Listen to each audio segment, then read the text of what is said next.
Good evening, everyone. I'm Michael Ulrich, Director of NYU Washington, D.C., and I'm pleased to welcome you to tonight's event co-sponsored with NYU's Brademas Center. Tonight's dialogue will be with Mayor Mayita Melendez as she offers a perspective from Puerto Rico about local governance during natural disasters with a focus on crisis management. She will discuss how the island is progressing in its reconstruction from the devastating 2017 hurricanes and debt crisis. Gregorio Igartúa will join the conversations, which will be moderated by Geovanny Romero. I had Spanish in college, so I'm doing my best here. Geovanny Romero is a columnist for CNN based in Washington, D.C. He is a political analyst, international consultant, and lecturer. He's written many articles on the eradication of poverty, human rights, governance, democracy, and elections, as well as the role of women in society. He is the founder of the Dominican Republic Center of Public Policy, Leadership, and Development. Gregorio Igartúa is an attorney and certified public accountant. He holds a master's degree in international and comparative law from George Washington University Law School and has served as a consultant and advisor to the Senate of Puerto Rico, the Puerto Rico House of Representatives, and the municipality of Ponce on various financial, tax, economic, development, and other policy issues. He has contributed to the multiple judicial processes claiming the democratic rights of the American citizens of Puerto Rico and recently appeared before the Human Rights Commission of the Organization of American States demanding recognition of these fundamental rights. Dr. Mayita Melendez was sworn in as mayor of Ponce, Puerto Rico on January 12, 2009. She wrote a new page in the history of Puerto Rico when she became the first mayor elected by the people. During her first term as mayor, she became the first woman to preside over the Organization for the Integral Development of the South.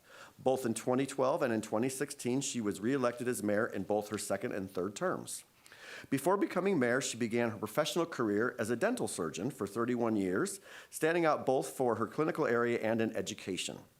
Her commitment to public service, and especially to the city of Ponce, impelled her to get involved in various boards and committees in which, on a voluntary basis, she offered her advice, practice, and knowledge. During her administration as mayor, she has overseen five signature infrastructure projects worth $177 million. She graduated from the University of Puerto Rico with a Bachelor of Science degree and a Doctor of Dental Medicine. Please join me in welcoming our guests for tonight's dialogue.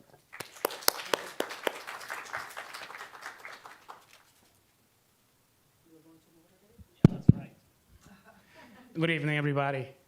How are you tonight? Happy Valentine's Day. Don't be cruel.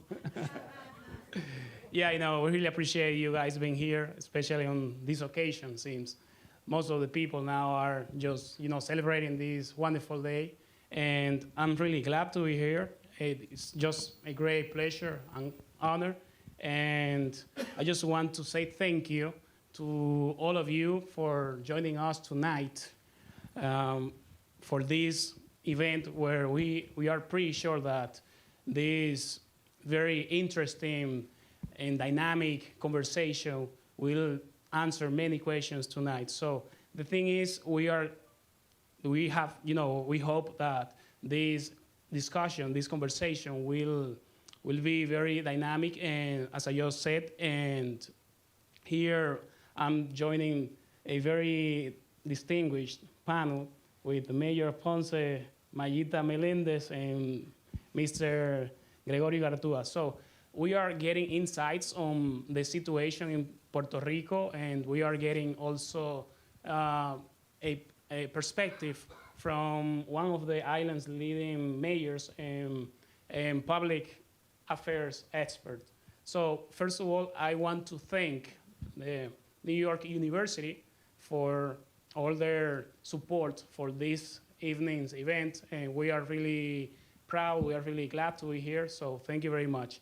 And I think that this panel will discuss current political, economic, and social issues in Puerto Rico right now, and we are featuring Mayor Meléndez and Mr. Igartua. So, but I think that first of all, we need to maybe ask for a quick show of hands. So how many of you have been to Puerto Rico? Quite a few. And how many of you have been to Ponce? That's good. Can any one of you share some impressions you might have on on your experience during these visits to Puerto Rico, so we can have like a frame of reference before we get started. Before Maria or after Maria? Yeah, that would be great. That would be great. So I think that we can have a wonderful discussion here. So I just want to start by saying that Mayor Meléndez is a tremendous leader. She's been the mayor of Ponce, which is the second largest city of Puerto Rico, for almost 10 years now. 10 years. Yeah, 10 years. Okay. And as was said before, you've been working for your people pretty much your entire life. And prior to, My passion is to serve the people. yeah, I did it as a dentist in the health campus. Now I am doing it in another way, but not only it has to be with health, but administering the city, and at the same time talking with the people, expecting what the needs of the people, what are the needs of the real people of all the communities. And I was explaining, Geovanny, to the class of the professor from the media, I was telling them that I know that you have visited Puerto Rico. Puerto Rico has 78 cities. Before Maria, we have a recession, an economical recession since 2006.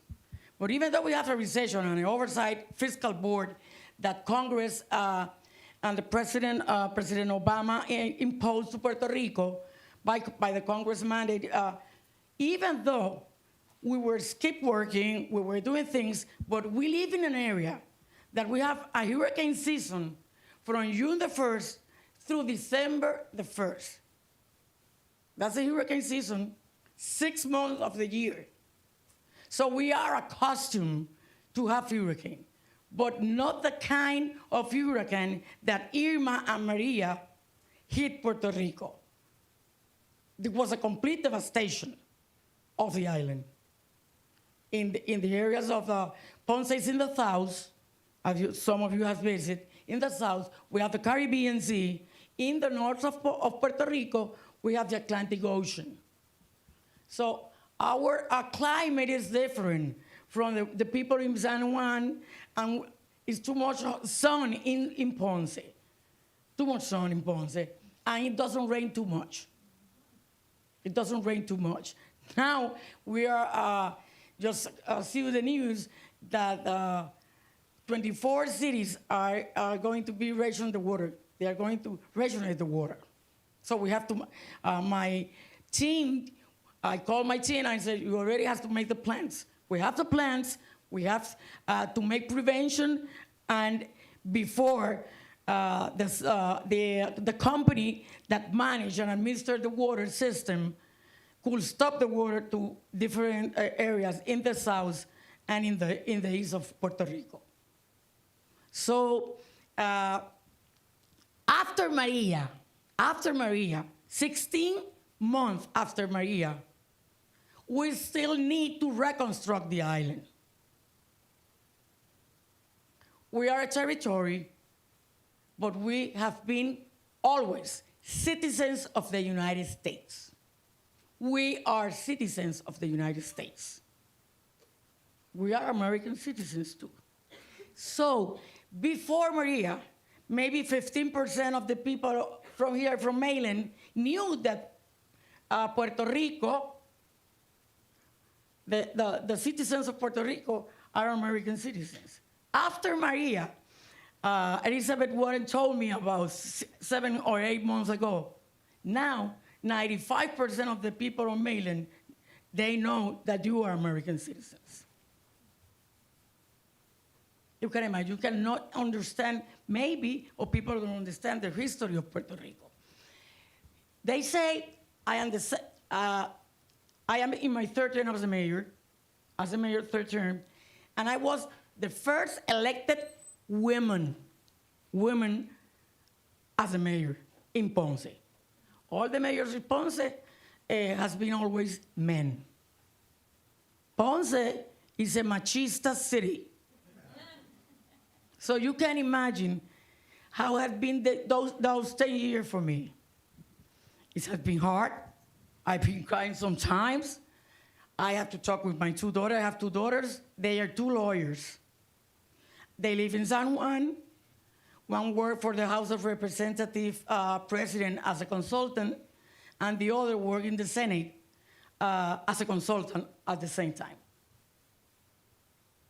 So the one is already married, so they are out of my house already. So I spend my days, 24 hours, 7 days a week, working for my people, serving the people. So we also are very privileged to have Mr. Gregorio J Igartúa here, who is a lawyer, Puerto Rican lawyer, and CPA. Puerto Rican. We gotta go, because they were saying Puerto Rico. I say, hey, you talk Spanish. Puertorriqueños. Puerto Rico, entonces, Puerto Rico. Okay, thank you very much. He's specialized in international affairs from the University of George Washington University. So, but before getting further, I like to take this opportunity to congratulate Mayor Meléndez on getting a very important award, the LULAC Award Gala last night, where she received a cultural tribute on behalf of the American citizens of Puerto Rico, and we want to congratulate her for the amazing job she's been doing since she first took office, and before that, because she was working for her community as a dentist for more than 31 years, and that's a very important fact, because she is very devoted to serving the people. She's passionate about public servants and public service, and that's very important. So to begin this conversation, I'd like to ask you to tell us about your trip, your agenda in Washington, D.C. this week, and what are those main agenda topics for Congress that Puerto Rico is advocating for. First of all, I have been, since Maria, I have been mostly every month here in Washington, visited the U.S. Chamber of Commerce. I have been visiting the congresswomen and congressmen from Republican and Democratic Party at the same time. I have been in the universities, and for example, George Washington University, Georgetown, Catholic University, Howard University, to tell the people, to tell the students and the people that are in those universities what happened before and after Maria. So I came this week, first of all, because LULAC, who is an organization that works for the civil rights of the Latinos member communities. And I was supposed to be the last speaker last night, and I was the last speaker. And they gave an award to some mayors from the states, from here from Maryland, and some congressmen and congresswomen also at the same time. And I have to receive the award, and then also at the same time in the hotel, in the same hotel that we're staying, in Marriott St. Marcus, at the same time, we have every 6 month meetings of the DNC, Democratic Party, and I am the National Committee woman of the Democratic Party in Puerto Rico. So those trips that I come here to DC are paid by my proper salary. I don't charge it to the municipality, because first of all, it's a political party, and the second of all, we were in a recession, economical recession, and I took measures, economical measures in my city, so I don't have to suspend any employees to maintain the employees over there and to maintain my budget in the right way. So I resigned to diets. I resigned because to the mayors and to elected government official, you receive money in your trips. So you can charge it to the municipality if you have a trip of that don't have to be in any exercise or anything you have to do with the city or the government. I resigned it. I resigned at the same time, every time, and the trips, everything. I resigned. I lowered my salary 3 times. I got lowered it.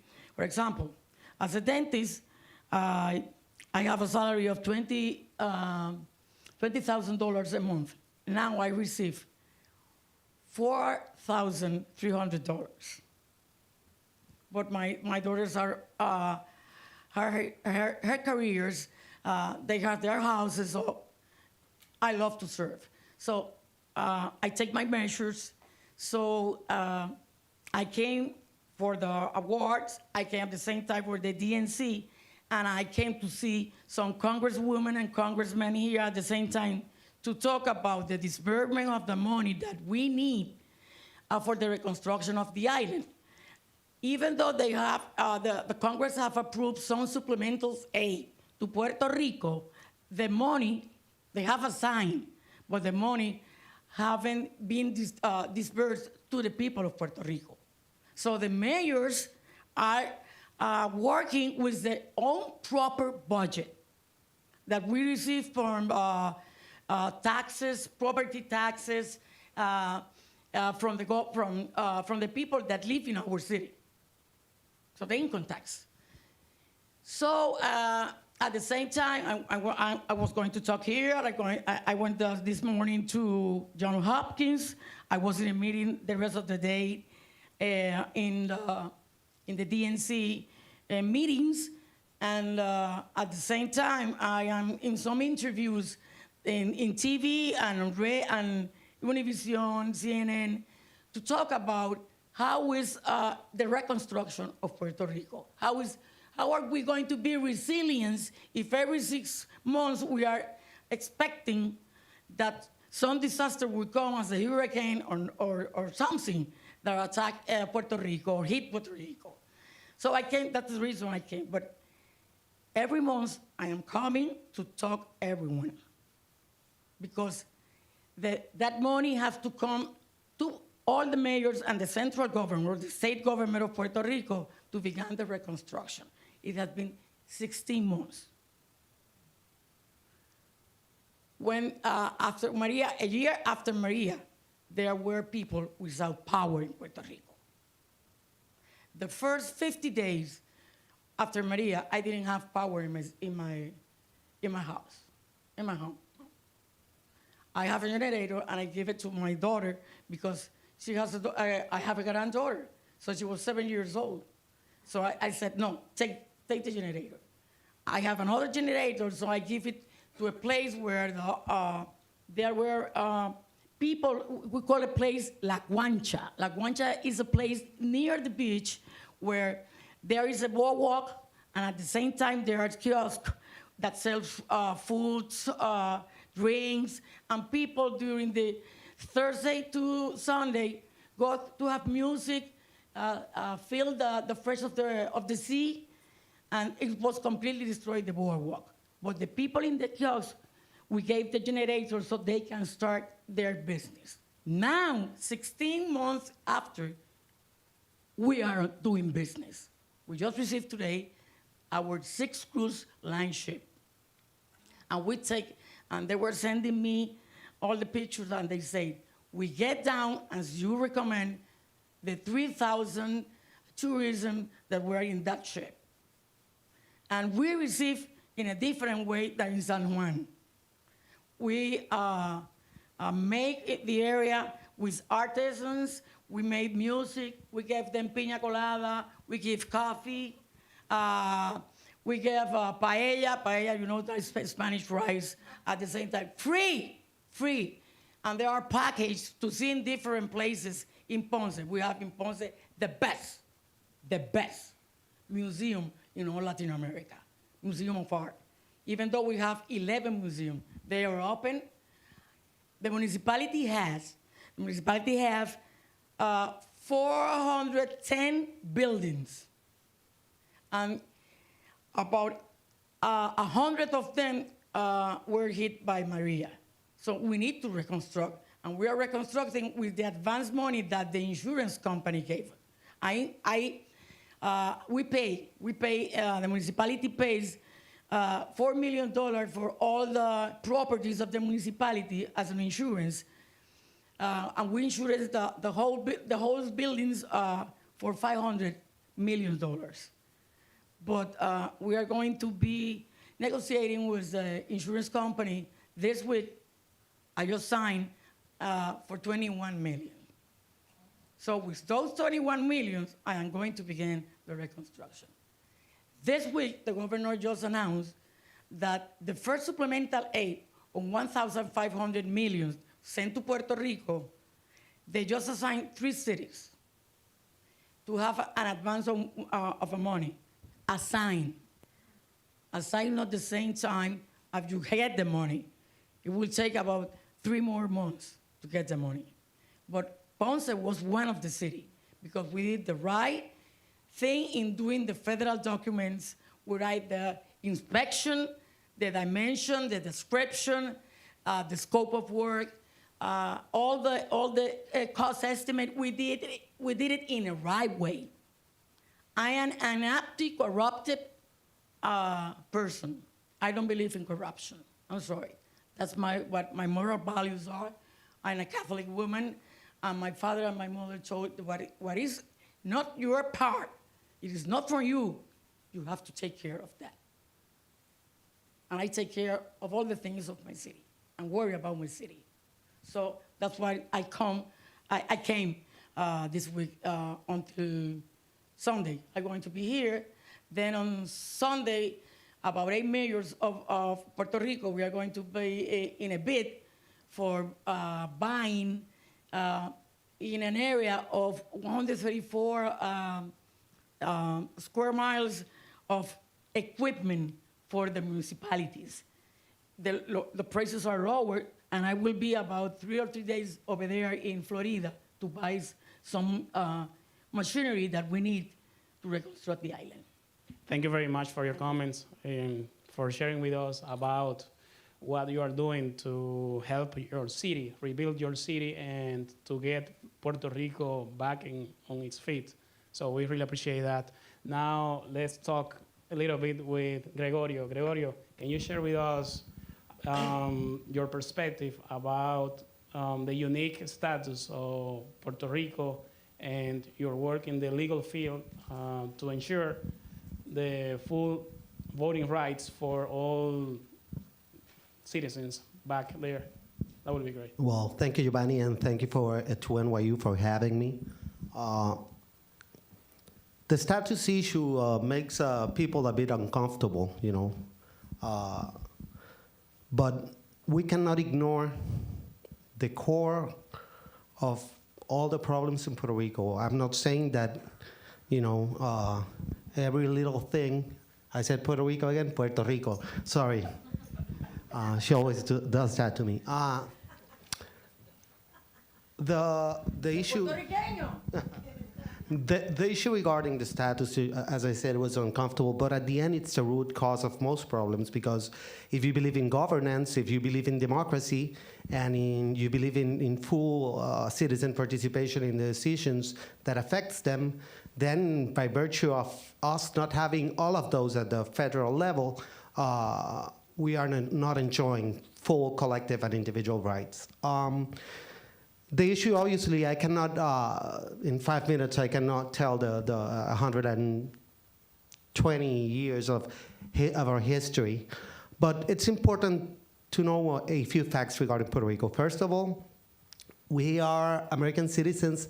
We are 5th and 6th generation American citizens. That's important. We have been American citizens for 102 years now. So it's not like we gained citizenship 2 or 3 years ago. My parents, my grandparents, my great-grandparents have been citizens. That's number one. So there's the individual relationship to the nation as citizens. As you know, Puerto Rico is a territory of the United States. That definition is constantly, you know, people assume that territorial status is very firmly is set on stone, you know, the definition and what it entails is set on stone, but a very big problem that we have is that the courts are very inconsistent in their interpretation of what that means and what that entails.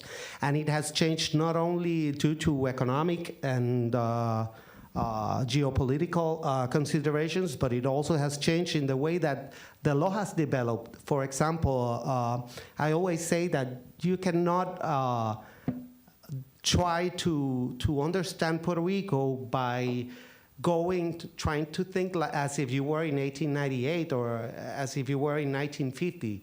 Things have changed. Human rights developed a lot during the past 100 years. The concepts of sovereignty that were, paramount to any other values, they are still important, but they are a bit curtailed by human rights. So they have changed. Today, the reality is that I don't like Puerto Rico. You use a lot the term colony. I know in international law that term's not used that much anymore. But in international terms, we're not non-self-governing. We truly aren't. Federal laws and regulations apply to us as the same as any state. But we lack participation in Congress and Senate. We only have one resident commissioner who does a great job. She's really, really good. But she doesn't have a voting power. We have no representation in Senate. And as I was telling to the students this morning, the geographical, this geographical fact affects us politically. I cannot take 200,000 people from Puerto Rico and bring them to Washington to express their views, as maybe people from around the country, it's easier for them to do so. So it's very expensive to do that. And if you don't have a voice in Congress and the Senate, and you cannot vote for the president, and you are removed from the mainland, it's pretty difficult to present and to fight for what you believe and to live in a place where democracy is not a mirage, where we are truly involved in the decisions that affect us. In that sense, and to conclude, Geovanny, as I said earlier, my father, I'm gonna, a little backstory. He's a lawyer also. Yeah, my father's a lawyer. He used to study here in Georgetown, and I was born actually in Alexandria. And when he moved to Puerto Rico, he used to vote here, and then when he got to Puerto Rico, he lost his right to vote for the president in Congress. And that always stuck to him. So since we were little, my father has been very active in pursuing the recognition of full democratic rights for the people of Puerto Rico. And he has filed numerous cases. And I was born into that. That's part of my DNA. I think every Puerto Rican DNA has, the status issue is clearly very important to us. But in my household, that was, a very important topic. And I've been very involved for the last 20 years with that as a lawyer, helping him. And recently, we went to the Organization of American States to present our issue, the same as DC did once. You got to take this into consideration. I'm not going there presenting a complaint or filing a complaint or stating a complaint against a foreign country. It's against my own country. And it's difficult. Sometimes you forget that we limit it to citizenship, but we are part of the U.S. That's part of who I am, and it's uncomfortable for us to have to come here and express and explain that all the time, and to go to the Organization of American States to do that. It's a bit embarrassing for us. I would rather do it here in Congress, or do it here and express all our positions here, but we lack that representation for 120 years, and time is of the essence now. So we have to go to all forums, and lastly, I would say that I truly appreciate the opportunity given to me in that sense by the mayor, who is obviously a great advocate for statehood everywhere, and for the more than statehood, our basic and most fundamental democratic rights. I'm going to tell you, I think this is very interesting and might show you our position. Okay. So first of all, we can vote and participate fully in presidential primaries. Here. So we have, and they go to the conventions and everything, and they vote, both Democratic and Republican. So let's say, my case, I come back to live in DC, where I used to live 17 years ago, and no, not in DC, maybe, well, in DC, I can vote for the president. No, not a good example, but let's say I voted for the president, right? Or in Virginia, and I voted for the president and elected and voted for senators and congressmen. And I decide to move anywhere in the world without thinking about coming back, permanently move my residence to everywhere in the world, Cuba, Venezuela, North Korea, anywhere. I can still vote. I can still vote as an absentee voter. But if I move to Puerto Rico, we lose the right to vote. So any of you that have been voting all your lives, you can move anywhere. But if you move to Puerto Rico, which is an a US territory, and all of us are citizens, it's the only place where you lose your right to vote. As Congress, you know, that we've been dealing with that. And it's interesting because, listen, people think that the legal process, it's very, and I am a lawyer, I'm supposed to think in a way like that, but that it's very, that it's always based on precedent, and it's, and you know, there are very logical and clear steps taken, philosophical considerations taken before these decisions. But truly, if you analyze the decisions, it's amazing. You get one decision today from the Supreme Court or the First Circuit Court of Appeals, which Puerto Rico is part of, and they say they treat Puerto Rico a certain way. And they say, well, Puerto Rico is almost like a state. It's like a state. They use that a lot, and we are. It's like a state, so these federal laws apply the same as anywhere else in the nation. Then 2 weeks later, you get a decision that says, well, Puerto Rico has a very particular status, so these rights, these basic rights do not apply to Puerto Rico. We are sorry, we empathize with you, but they do not apply. And that's the wording. I'm not making this up. We would give you the right to do this and that, but the Constitution does not provide that for us. So most constitutional clauses which use the word state are applied to Puerto Rico. They don't say state or territory. They are applied to Puerto Rico. Let's say the Commerce Clause applied to Puerto Rico. But when it comes to voting rights and other fundamental rights, well, they are limited to states. The Constitution expressly states states. So you are not a state, you cannot do so. So it's like that. I'm not making it up. I wish I was, but not. So that's part of what, that issue is not a political issue. You know, imagine dealing with this disaster and this situation and having that uncertainty and having that backdrop.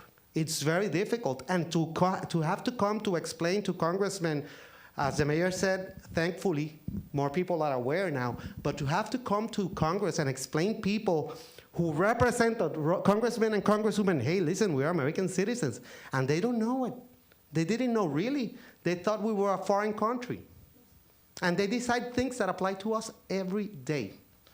At 18, I received the same letter as any males here receive for the selective service. We have gone to all the wars. We have done everything, not just the recent wars. As you know, for 120 years, Puerto Rico has participated actively in all wars. But when it comes time to the recognition of rights, political and other considerations take precedent, and it's time to move on from that. So, and you, all of you, have a part in that too. You know, obviously, we need your voices. Because, as the mayor always says, we are Americans too. Thank you very much for sharing your overview on this very critical issue, given the fact that Puerto Rico is the only place of the United States that you lose your voting rights because of your zip code. I mean, it's really interesting what's going on down there. And now I like to turn over to Mayor Meléndez. And what are the principal opportunities ahead of Ponce, and what keeps you up at night? People laugh sometimes because they think that we, the mayors, have a car that someone drive. You have a special office. We are workers. We are workers. We work for the people. We work to serve the people. And I work 24 hours, 7 days. I work on Saturday and Sunday. I only ask to let me on Sundays go to Mass for 1 hour. And then after that, I have many activities because everyone in the city wants us to be with them. Because the government that is near the people is the local government. I go through the La Plaza where in front of the municipality, there are the two powers, the political party, the municipality, city hall, and in front is the church. In every city of Puerto Rico, you will see that. The center of the area is a plaza, it's an area. You have one side, the church, and the other side, the city hall. That's common in the 78 city. That is the custom from Spain at the same time. And I go every place and people talk, Mayita, come over here. I would like to talk to you. They don't see the governor every time. For example, the governor of Puerto Rico in 2 years has been 20 times in Ponce. But they don't see everybody. They go to he goes to a special event. He stay there for 1 hour and he go again to San Juan. He lives in San Juan, in Fortaleza. So I work really for the people. If there is a fire, I have to be there. They said, well, you're a fireman? No. Firewoman? No. But they want to see the mayor there. You have to solve this is a joke, but this is not a joke. It was true. I received the people of the citizens in Ponce on Wednesday, from 8 o'clock in the morning to 1 o'clock.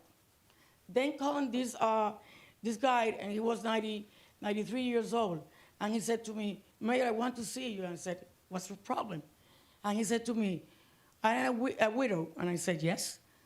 Can you get me a new wife? And I said, oh my God, what am I going to do? Are you asking me to get married to you?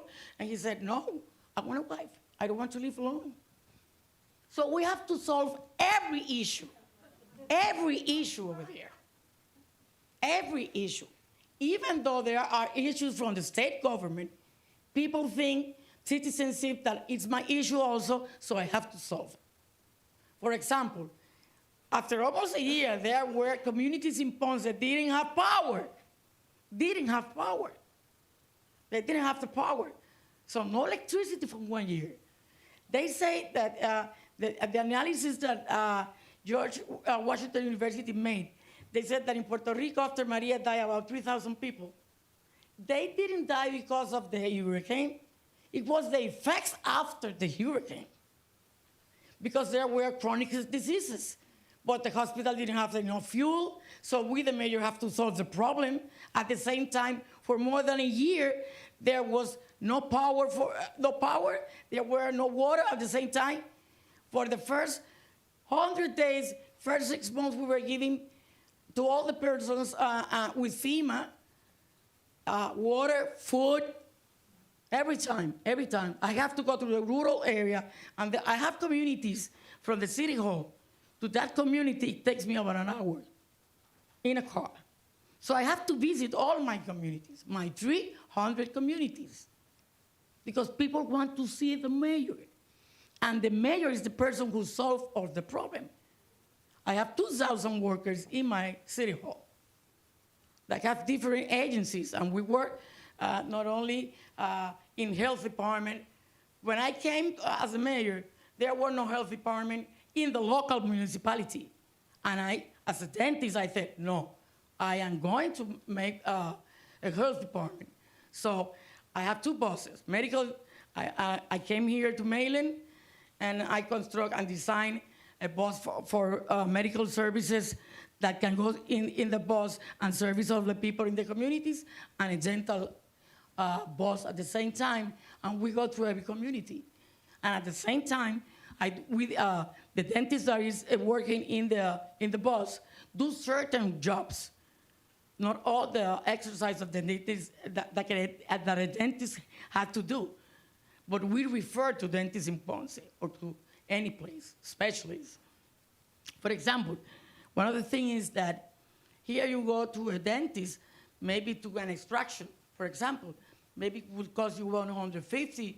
In Puerto Rico, the insurance company pay $20. $20 an extraction. We were two dentists in my office before I was a mayor, and she said to me, you know, I'm going to live in Texas. They offered me a job in Texas. And she left me the office. So I buy the office, and 3 days after she came here, she said to me, what are you doing? And I said, I am doing an extraction in number 23.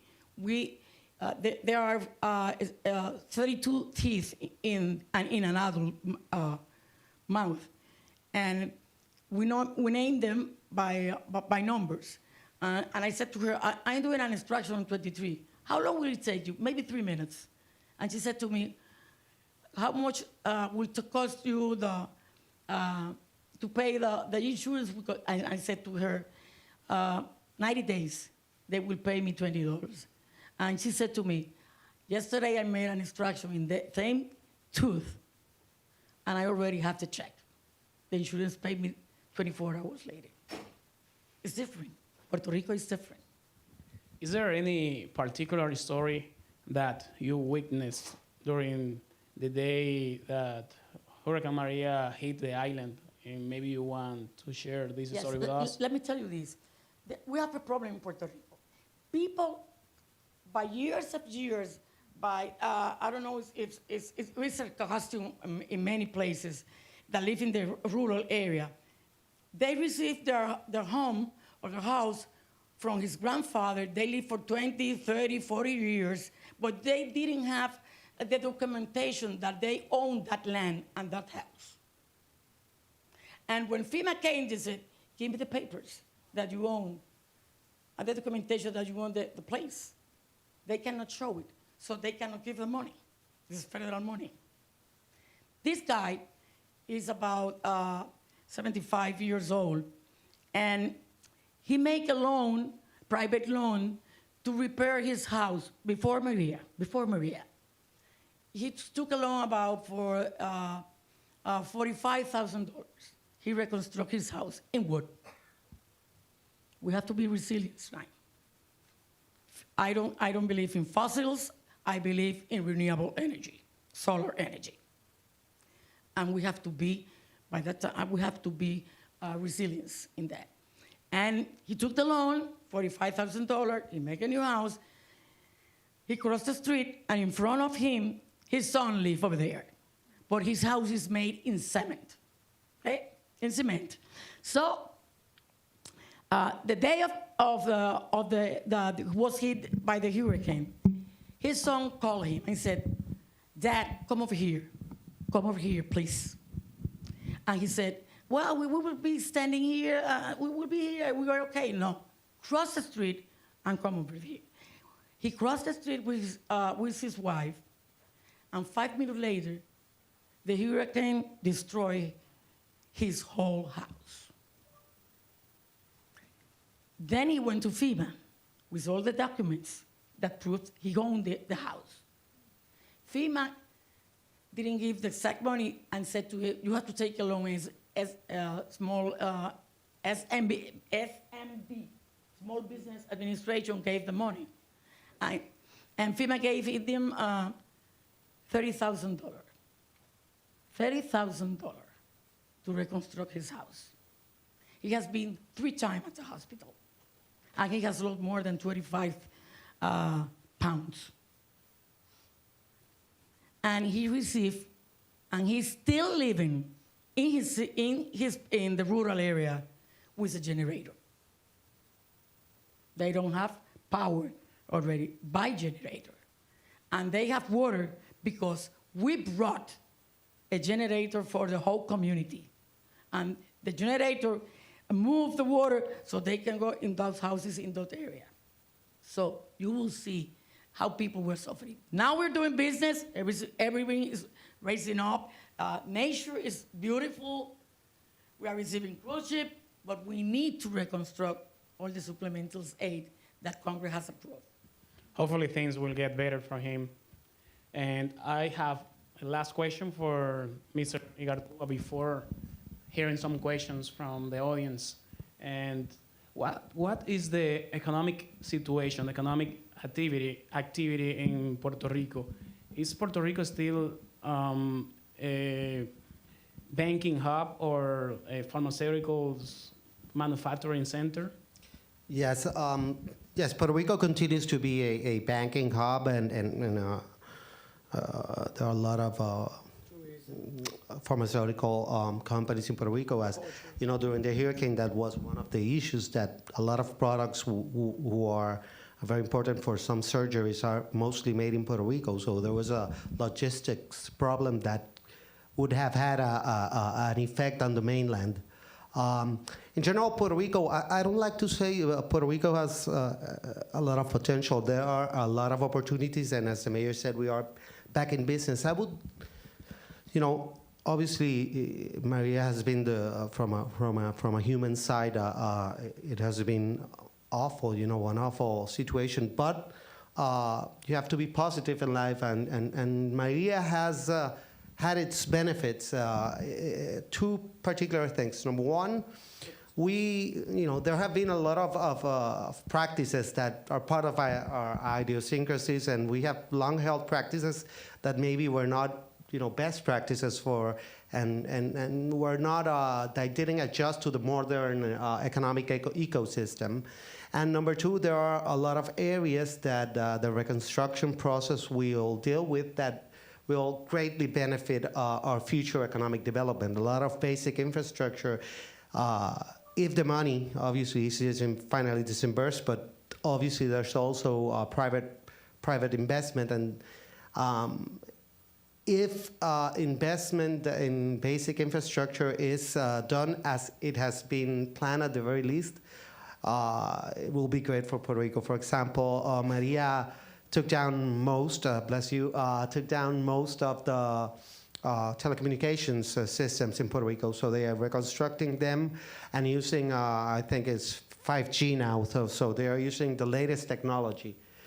So hopefully that will happen with other important areas. Puerto Rico has a lot of potential. There are a lot of opportunities, a lot of untapped opportunities, good properties at reasonable prices, and a very skilled workforce, and strategic location for commerce in Latin America and other places. So definitely, we're not only open for business, but I think there are a lot of opportunities for economic development. Part of it requires us to do some adjustments, and we are cognizant of that, but also some of them will come from private enterprise, and obviously the federal government hopefully will do right for us and assign the necessary funds for Puerto Rico's reconstruction in a resilient manner. Let me tell you this. Yeah. One of the best things that happened after Maria is that the people of the community began to work with us. We heard them, and we work for them. And they can express, in a way, in a democracy, what can be done in their community. My budget is a participated budget that I give participation in the community. They decide what they want to repair or do in their community. They choose. And they said to me, no, don't make an art center. No, we don't need an art center. We need to reconstruct the roof. Okay. A sport arena. What? We make the sport arena for them. But one of the things is that the best sport in Puerto Rico is politics. It's politics. I believe in statehood. Ponce is now, we have a mayor who believes in statehood, so the new Progressive Party won over there. It's the same party of the governor. Then the two cities that are close to me, they are from the Commonwealth. the mayors are from the other political party. We talk, but we are like this. Oh, hello, how are you? All fine. Now we are united. We are united. They need my help, I will be there. I need their help, they will be there. So we are creating not only an association or federation. Federation is the one who believes in statehood of mayors. Association of mayors, the one who believes in commonwealth. Now, we are doing a league of city. Ones who believe in commonwealth and the others one that believe in statehood, we are working together. We are working together for the benefit of the well-being of the people. And that was the best example. I have been treating about 3,057 people in the communities. They are leaders, and they are well-trained in health, in how to cook, in communications. So if another hurricane hits Puerto Rico, they are the first responder in that community when I get there. And they are well prepared. And we are teaching people from every community. And I told all my colleagues as mayors, the one from who believe in statehood and the other who doesn't believe in statehood, I said, hey, do it so the best thing that I use as a system in my community, in my city, they're using it. And we share anything that they need, we share it. If they are in a needing, we help them. So it's the best thing happened after Maria. Politics it is not now the best sport in Puerto Rico. Thank you very much for sharing that. It's very inspiring that politicians in Puerto Rico are finding common ground for the well-being of the people. So now we like to turn the floor to our amazing audience. We really look forward to your questions. Please feel free to raise your hand and ask questions, please. I think we have a microphone over there. Another one on the right side. Hello? Can you hear me? Yes. Okay. I'm not really sure how it works with Puerto Rico, being that it is a part of the United States, like you guys were saying, with foreign direct investment. So I know that you guys are saying a lot about like private investment and getting money from the federal government here in the United States, but where does Puerto Rico stand in trying to get foreign direct investment from other countries to? That's a great question. The governor just and the Puerto Rican Congress, Senate and House of Representatives have made laws, Law 20 and 22, for incentive, so people from other places can go and invest in Puerto Rico, in rent, in buying buildings, and they make and give them incentive, economic incentive. So to make the investment there in Puerto Rico, that's one of the things.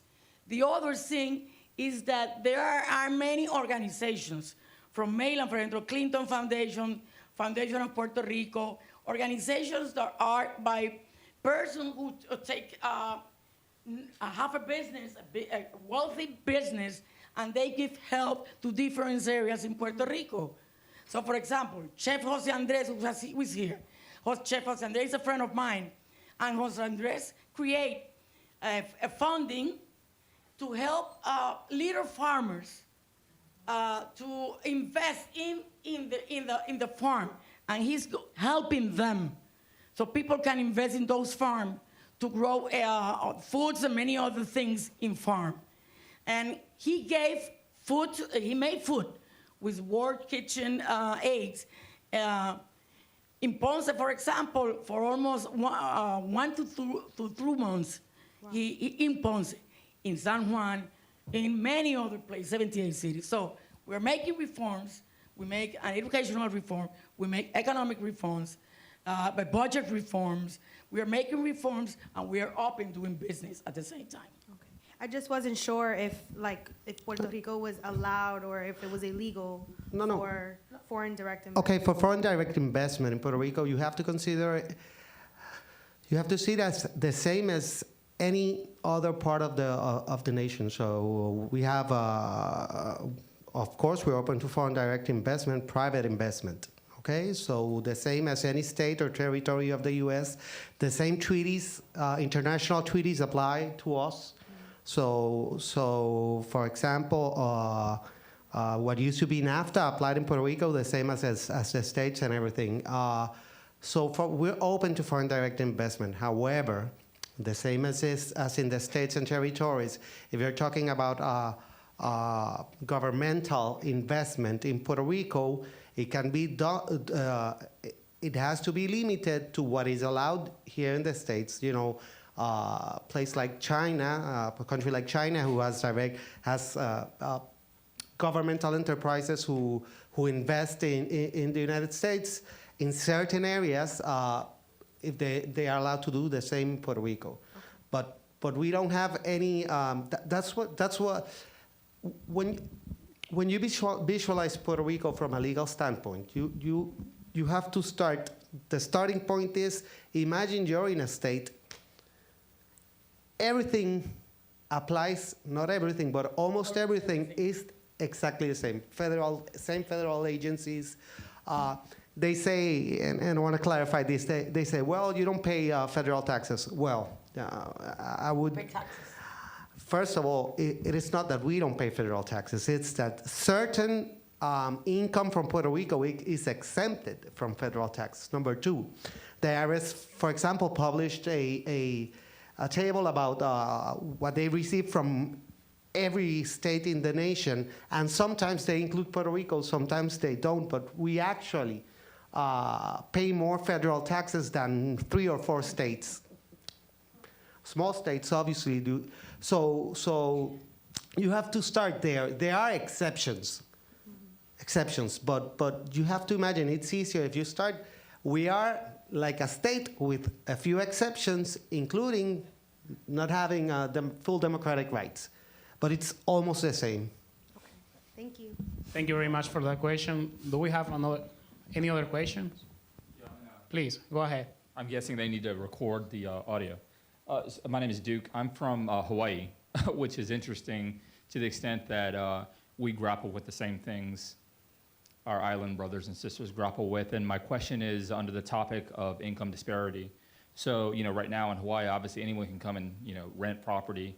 But the problem we perpetually have is you have obviously people from other countries that can come and, drop $200,000 in a house. And obviously this creates, I don't know how to describe it, but it creates problems for native islanders who don't have that kind of money. Definitely want to live in their homeland, but we struggle with this sort of back and forth. And obviously because, many people don't think we're a part of the United States too. We're definitely Americans, but I think because we're an actual state, it's a little bit more difficult for us. And I wanted to see if you can talk about this notion of income disparity.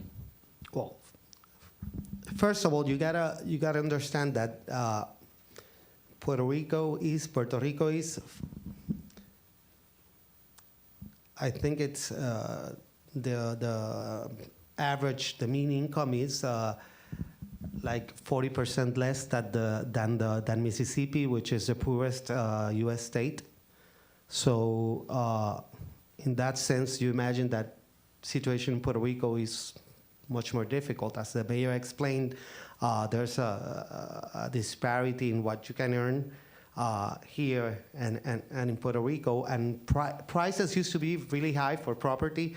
I think you're trying to get somewhere that it's something like gentrification, I think is what you mean. Well, it happens in Puerto Rico. There's a lot of investment, but actually, I think the biggest problem in Puerto Rico is not the price of the properties per se. Is the issue that most people, their income is really, really limited. There are people who are not limited, but it's really 60%. Limited. 60%. They explain. I was reading analysis. I'm sorry. No. I was reading an economic analysis that made this lady from Puerto Rico. She's a lawyer.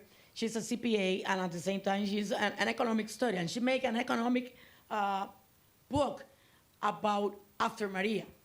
And she was explaining to us that Puerto Rico has a big debt just right now. 70,000 millions.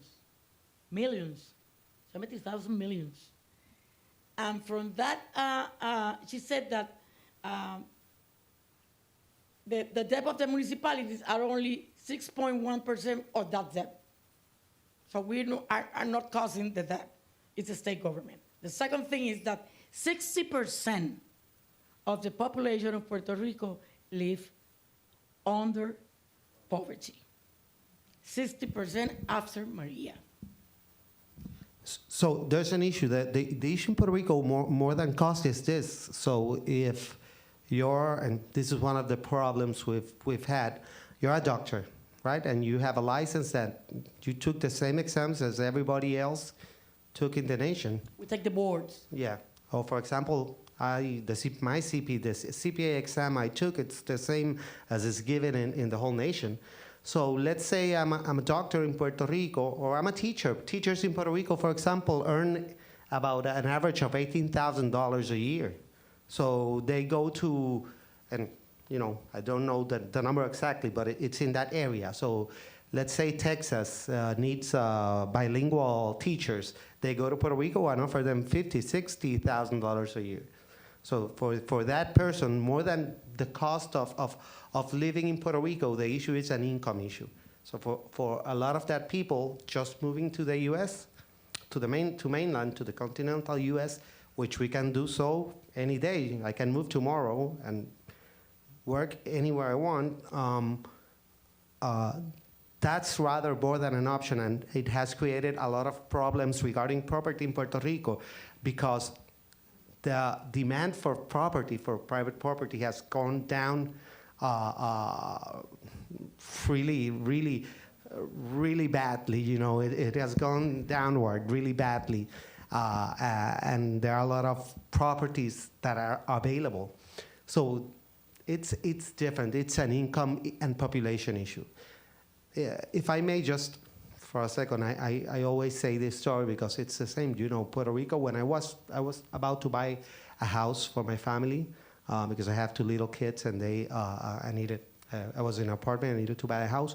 And one of the issues that was really unsettling for me was, well, I'm making an investment right now for X amount of money, and you know, maybe I'm going to pay this house for 20 years, and in 10, 20 years, the house is going to be worth the same or less.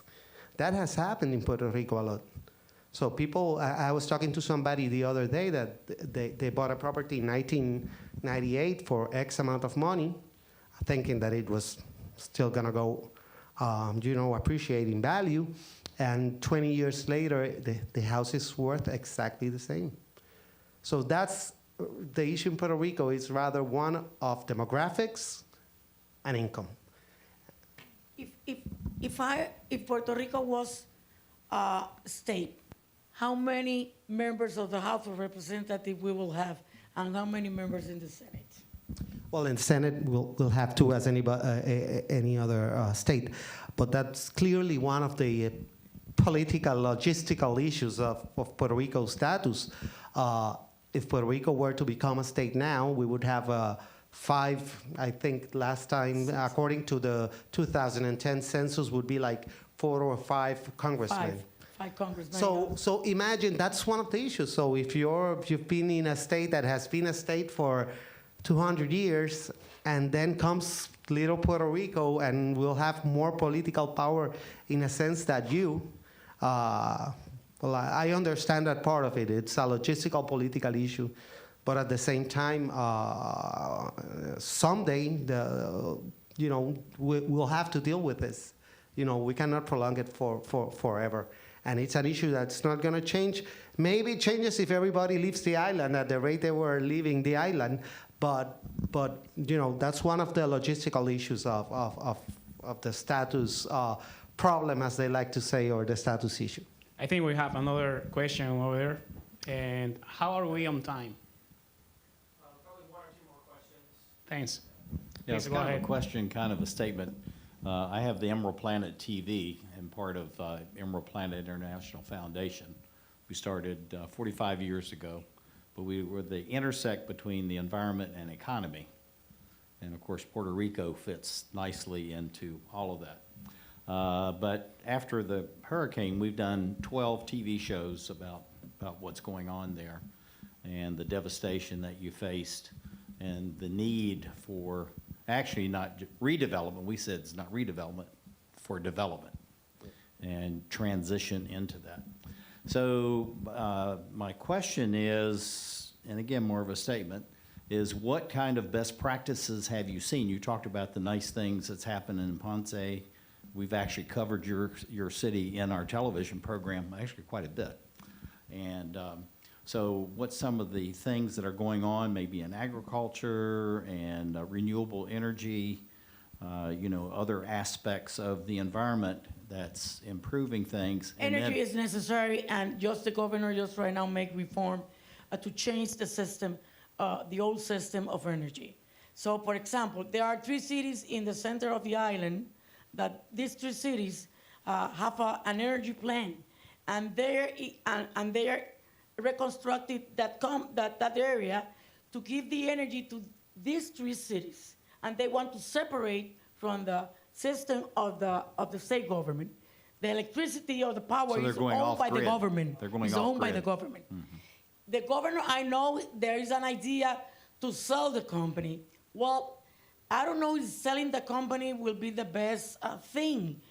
Selling the system is owned by the governor, by the government. Because if someone from Canada buys the system, they will not care about if we paid 40 cents a kilowatts.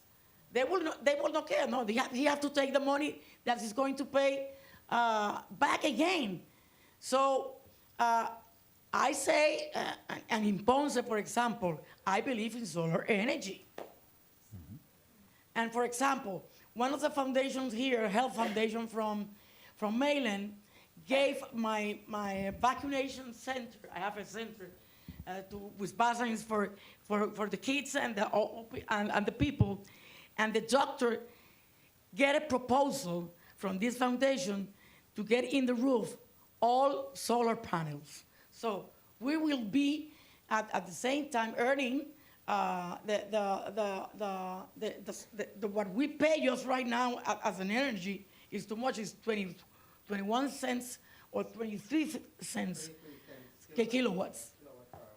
So we have to lower it because it's impossible. Yeah, I so think it's company Hawaii. can go over there and invest if they has if we can lower the power down. Well, the interest we have is anything that's Agriculture. anything in the green space. It's not just energy, but it's water, it's waste, treatment, recycling, agriculture, and all that. Recycling. So my question to you, the real question to you, is there enough of these, you know, best practices that now have evolved since the hurricane that we can actually do a series of television programs about this that we can bring across the United States? Because we go to all 214 countries and territories.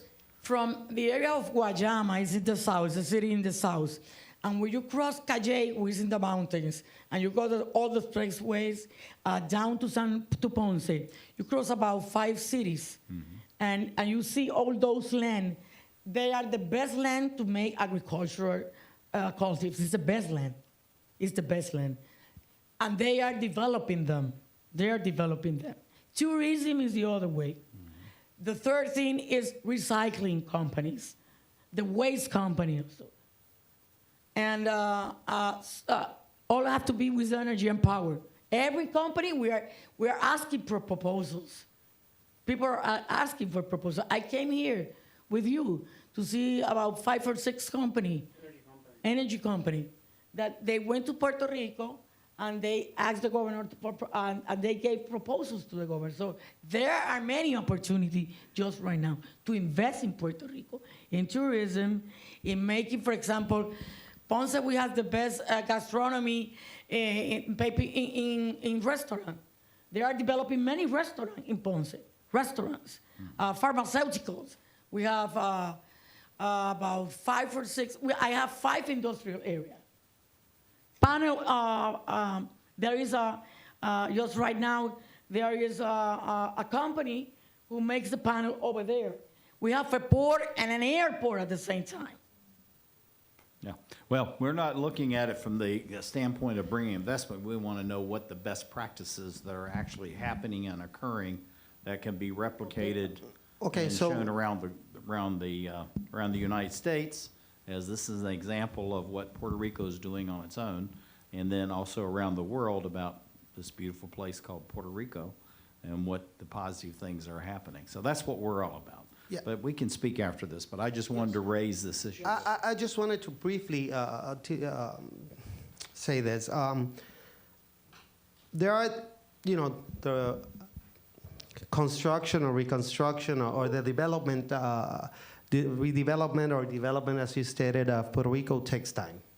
Obviously, Manufacturing. there are a few different stages.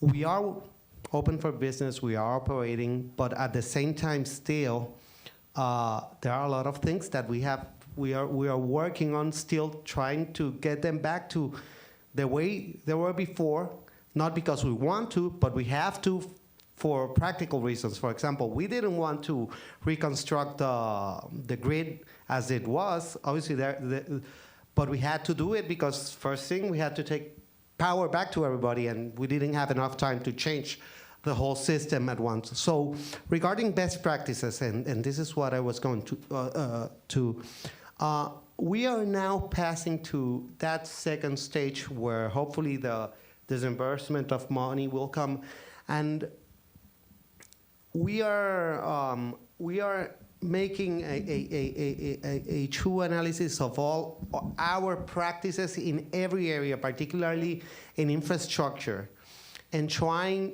to reconstruct and in a manner which is consistent with green sustainable values. We are actually in the development of, we are in that process right now of developing and analyzing best practices. And, yeah, but as I told you, the same thing that happened to telecommunications, that the new system is a very modern system.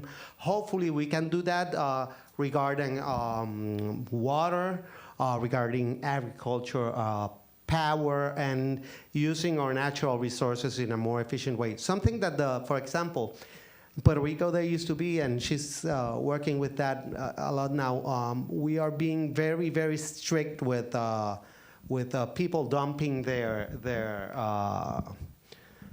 trash anywhere, because during the hurricane, that was one of the issues. It affects. Maybe if you don't see it, you don't mind, and obviously there are other environmental factors at work.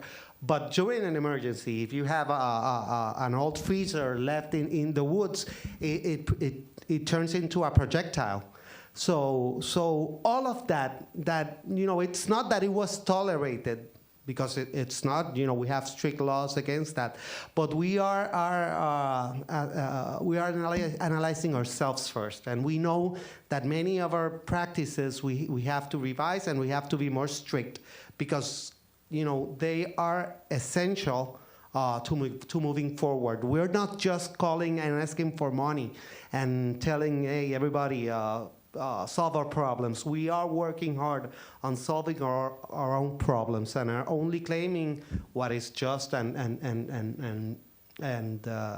appropriate for the circumstances. But we are those who are left in Puerto Rico, we are working for the island, and hopefully all those practices will be implemented, and we'll have a more resilient and sustainable island. Hopefully when that money starts getting into Puerto Rico, will be used for developing sustainable projects and initiatives and small businesses. So that's a great idea. And I think we have time just for one last question. And yeah, please. I can probably speak loud enough. I'm a special ed teacher by training. The recording is so you need to be what? The recording? We are recording, so I guess, Recording? Okay.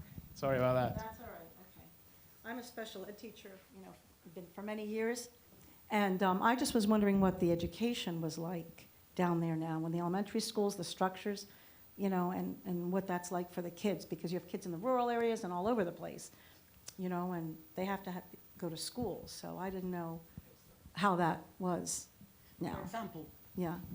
I have a program for kids 2 years to from 2 years to 5 years, Head Start program.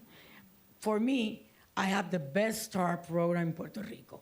I have a gym for my 1,600 kids. I treat people who are pregnant, and before the kids are born, we're teaching them how to manage his kid and how well educated. And after he's born, she can bring the kids because we have early Head Start and Head Start. At the same time, we are using technological every smart boards, smart tables. We are using robots with the teachers and helper teachers also at the same time. And it is not a nursery. It's a well-done education system. And for example, I have a granddaughter. She's in a private school. She's an American in English private school. She talks in English like you talk in English. Beautiful English. She played in English. She played in English. She talked all the time in English. And I said, can you talk in Spanish? And he said, why? I took all my classes in English. So I will say there is a new educational reform in the public school. Private schools and Catholic schools are excellent. I grew up in a Catholic and private school. He did the same way. So my daughters were in a private school. So they can talk in English, they are well trained, they are well educated, they are lawyers. So many people are well trained. The best handcraft in all the Caribbean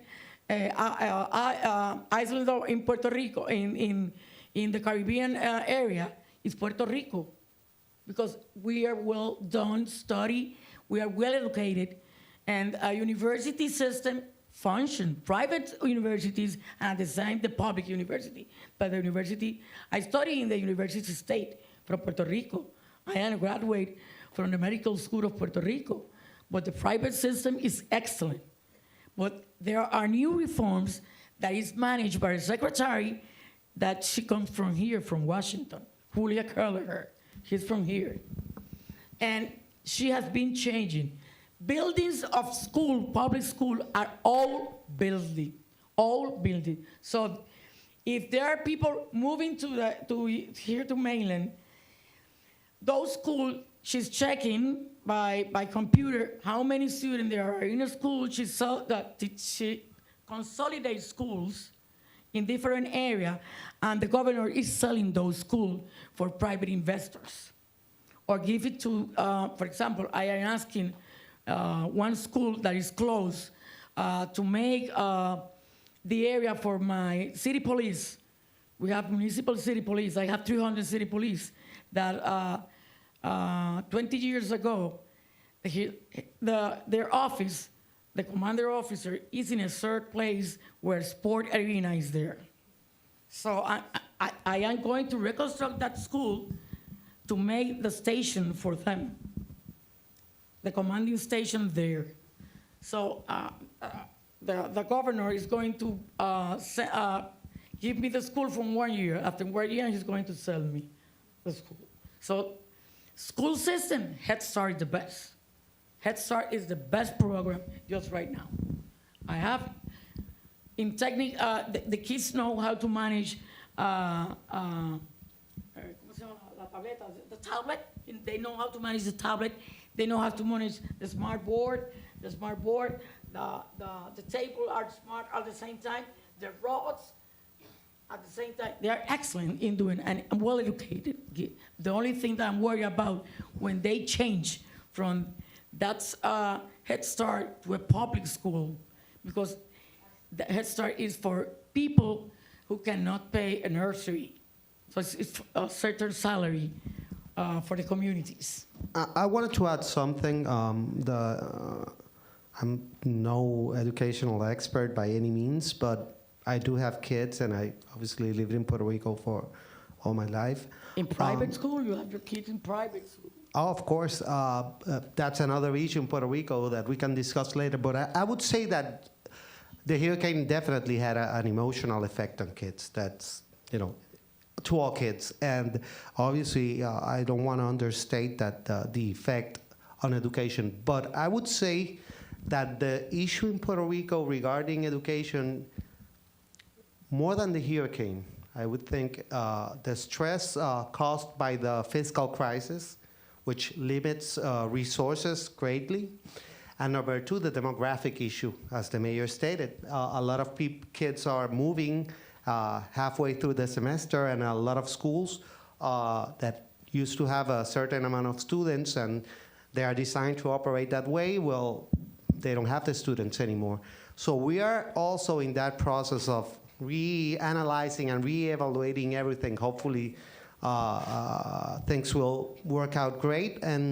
But the main issues regarding education in Puerto Rico, I think, are the fiscal issue, which it causes it causes stress to the budget. It stresses the budget, and demographic issue. Also, obviously, that the economic situation in Puerto Rico causes a lot of social issues that have an effect on education. But from the governmental standpoint, I would think demographics and the fiscal issue are the two main areas that have an effect on education.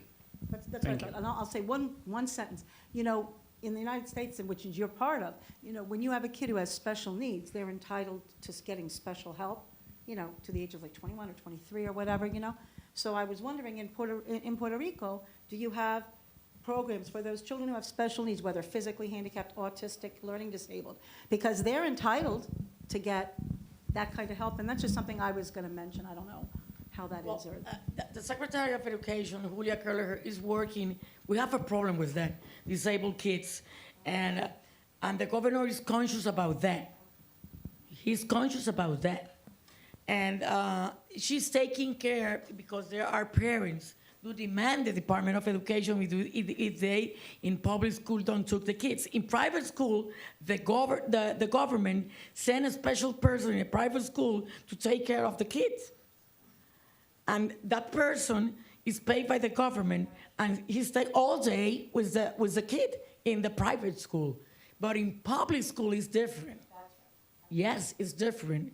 And she's trying to change that and taking care of the disabled kids just right now.